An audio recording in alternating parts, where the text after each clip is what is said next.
शिरा तर तुम्ही बऱ्याचदा करत असाल, पण असा मऊ लुसलुशीत दाणेदार शिरा करण्याची पद्धत तुम्हाला आजपर्यंत कोणी सांगितली नसेल.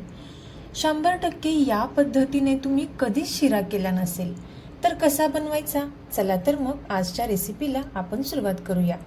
तर सर्वात अगोदर 2 चमचे साजूक तूप घ्यायचं, त्यामध्ये ड्रायफ्रुट्स घालून घ्यायचे. इथे तुम्ही तुमच्या आवडीनुसार कोणतेही ड्रायफ्रुट्स वापरू शकता. इथे मी बारीक चिरून घेतलेले काजू, बदाम आणि पिस्ता घेतलेले आहेत. आता गोल्डन कलर येईपर्यंत छान परतून घ्यायचे आणि हे ड्रायफ्रुट्स काढून घ्यायचे. त्याच पॅनमध्ये आणखीन 2 चमचे तूप घालायचं. यामध्ये आपल्याला मोठा रवा घालायचा. आता हा मोठा रवा छान असा तुपामध्ये परतून घ्यायचा. मंद आचेवरती इथे आपण हा रवा छान असा परतून घेतलेला आहे. पण इथे आपल्याला तूप सुटेपर्यंत हा रवा छान असा भाजून घ्यायचा आहे.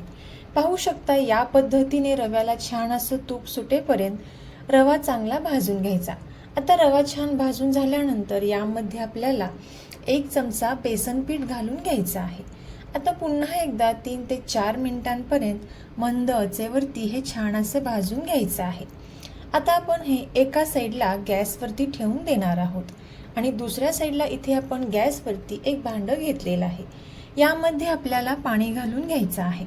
आता पाणी घातल्यानंतर यामध्ये आपण साखर घालून घेणार आहोत. साखर घातल्यानंतर यामध्ये आपल्याला एक अर्धा चमचा वेलची पावडर घालायची आहे. अगदी चिमूटभर खाण्याचा रंग केसरी कलरचा इथे मी घातलेला आहे. तुम्हाला आवडत नसेल तर नाही घातला तरी सुद्धा चालेल.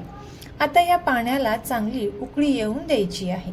पाण्याला चांगली उकळी आल्यानंतर इथे रवा सुद्धा छान असा गरम आहे आणि रव्याचा कलर देखील हलकासा चेंज झालेला आहे.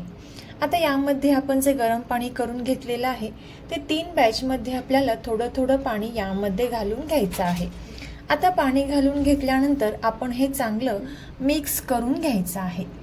जसजसं आपण हे मिक्स करत जाऊ तसं हे मिश्रण छान असं घट्टसर व्हायला लागतं. आता यामध्ये ड्रायफ्रुट्स घालून घ्यायचे आहेत. पुन्हा एकदा मिक्स करायचं आणि झाकण ठेवून एक 3 ते 4 मिनिटांसाठी छान अशी वाफ येऊन द्यायची.